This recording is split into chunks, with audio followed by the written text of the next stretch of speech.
Perkenalkan, nama saya Elisa Duernianti, tim 1905-0974-058 dari Prodi PTI 19B.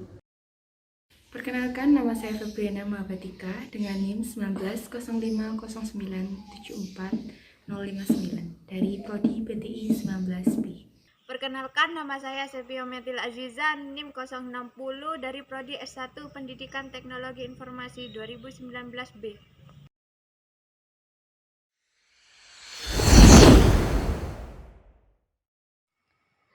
Jaringan sebuah pada Bank Mandiri cabang di Surabaya ini yaitu dengan adanya sistem jaringan diharapkan proses pendataan nasabah ataupun karyawan dapat berjalan lebih optimal, efisien, dan meminimalisir terjadinya kerangkapan data dan akan mempermudah komunikasi antara bank dengan nasabah melalui jaringan komputer.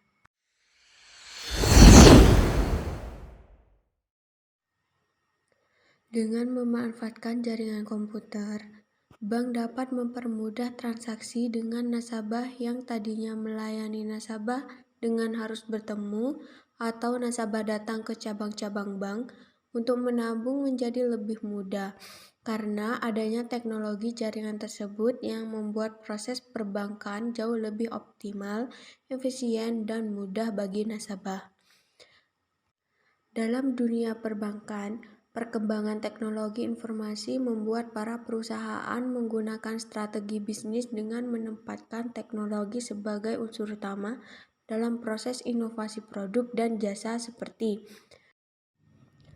adanya transaksi berupa transfer uang via mobile maupun via teller, adanya ATM pengambilan uang secara cash secara 24 jam, penggunaan database di bank-bank, sinkronisasi data-data pada kantor unit cabang dengan kantor pusat bank.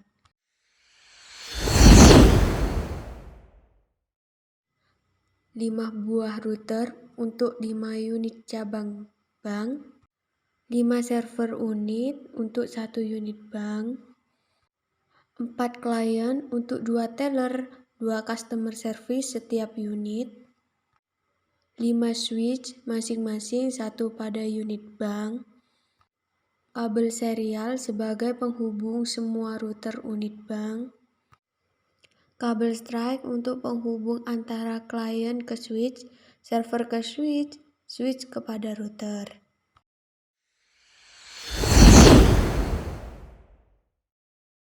Konfigurasi router. Yang pertama, router pada unit monokromo. Kita klik. Pada serial 2 mempunyai alamat IP 11.11.10.5 dengan subnet mask 255.255.255.0. Lalu pada serial ketiga mempunyai alamat IP 12.12.11.5 dengan subnet mask 255.255.255.0. Lalu pada serial ketujuh mempunyai alamat IP 13.13.12.5 dengan subnet mask 255.255.255.0. Lalu pada serial ke-8 mempunyai alamat IP 14.14.13.5 dengan subnet mask 255.255.255.0. Lalu selanjutnya router pada unit KARA. Kita klik. Lalu pada serial kedua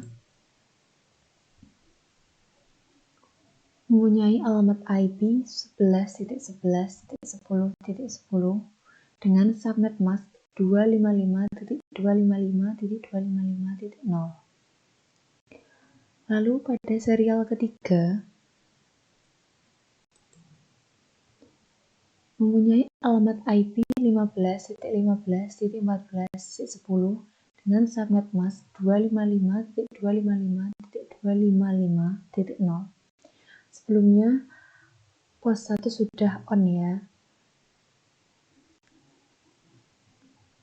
Lalu pada serial ke-6 mempunyai alamat IP 16.16.15.10 dengan subnet mask 255.255.255.0. Lalu pada serial ke-7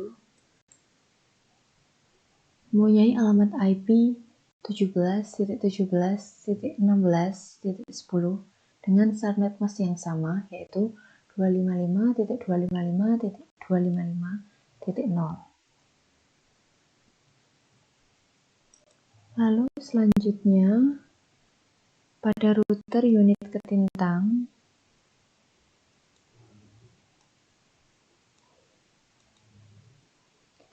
kita klik config, klik serial 2, lalu udah on ya status portnya. Pada serial 2 mempunyai IP address 14.14.13.15 dengan subnet mask 255.255.255.0. Lalu pada serial ketiga mempunyai alamat IP 15.15.14.15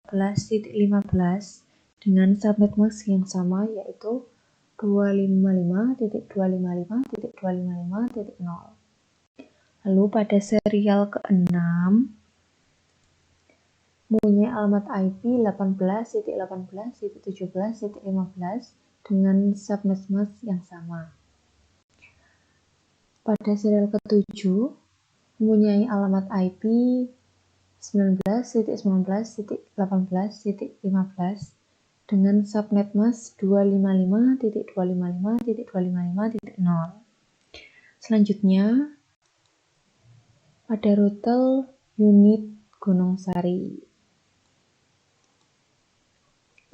klik config, klik serial 2. Jangan lupa mengubah port status menjadi on tentang ini. Pada serial 2 mempunyai alamat IP 12.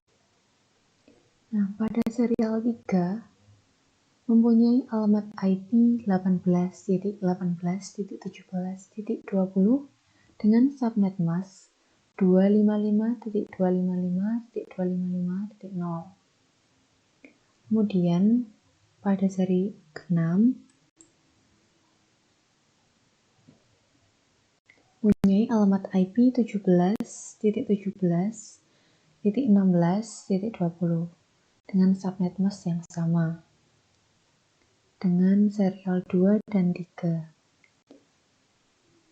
Kemudian yang terakhir serial 7 mempunyai alamat IP 20.20.19.20 dengan subnet mask 255.255.255.0. Dan yang terakhir ada router unit Darmo, klik config, lalu selanjutnya serial 2.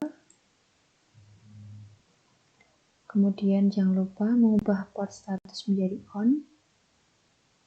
Pada serial 2 mempunyai alamat IP 13.13.12.5 dengan subnet mask 255.255.255.0. Pada serial 3 mempunyai alamat IP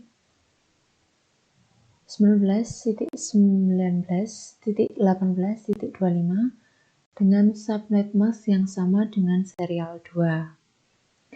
Kemudian pada serial 6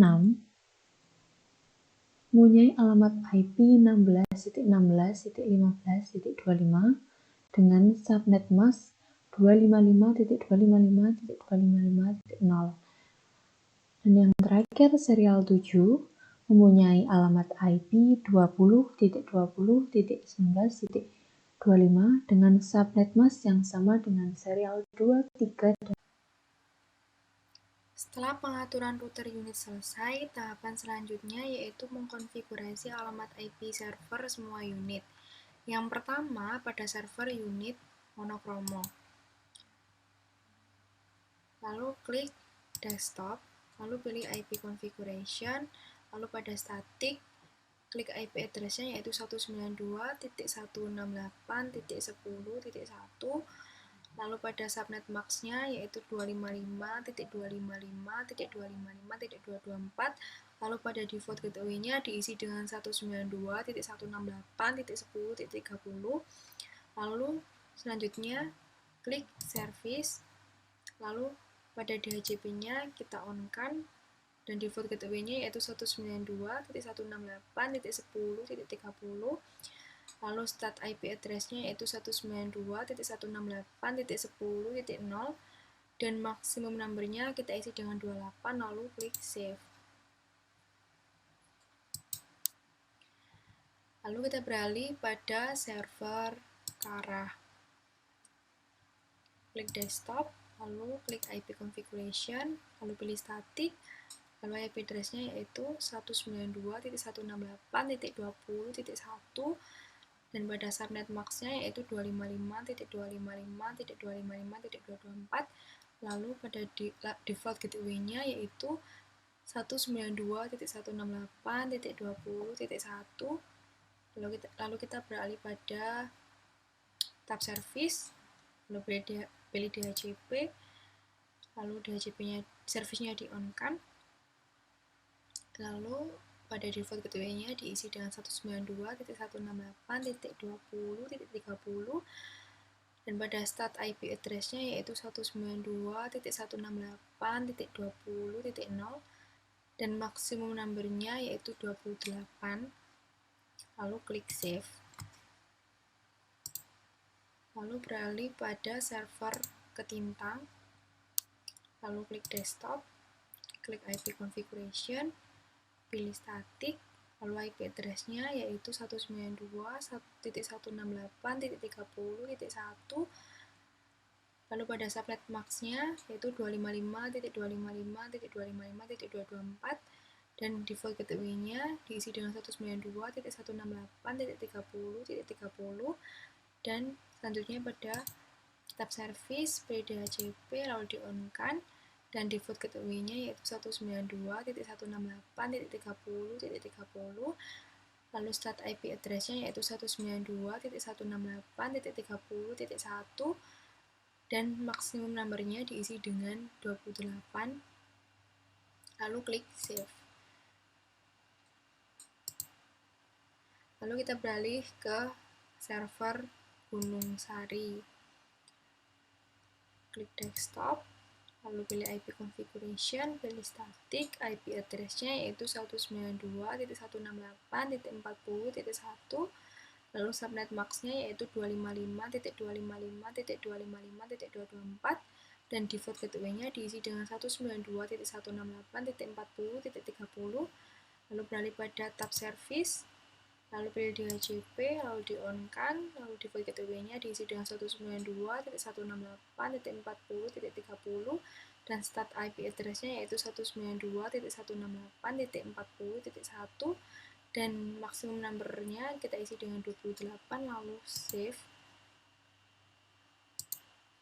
Yang terakhir kita pilih server Darmo, klik desktop, pilih IP configuration, pilih static, lalu IP address-nya yaitu 192.168.50.1, lalu subnet mask-nya yaitu 255.255.255.224, lalu default gateway-nya yaitu 192.168.50.30, lalu pada tab service-nya DHCP di-on-kan, lalu default gateway-nya yaitu 192.168.50.30, lalu start IP address-nya yaitu 192.168.50.1, lalu maksimum number-nya kita isi dengan 28, lalu klik save.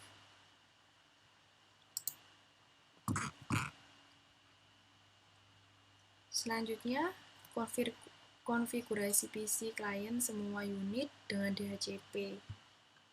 Caranya adalah klik tab desktop, lalu pilih IP configuration. Yang awalnya statik kita ubah menjadi DHCP. Seperti itu. Dilakukan ke seluruh klien. Berikut adalah cara menghitungnya. 20 PC sama dengan 27. Kenapa 27? Karena 27 bisa mencakup 20 PC. Dengan host 30, dengan subnet 5. Lalu 225 sama dengan 111. 11 ini adalah bilangan biner dari 255. Selanjutnya yaitu subnet sama dengan 2 pangkat 3 sama dengan 8. Lalu pada hostnya yaitu sama dengan 2 pangkat 5 dikurang 2 sama dengan 30. Lalu pada blok subnetnya sama dengan 256 dikurangi 224 sama dengan 32.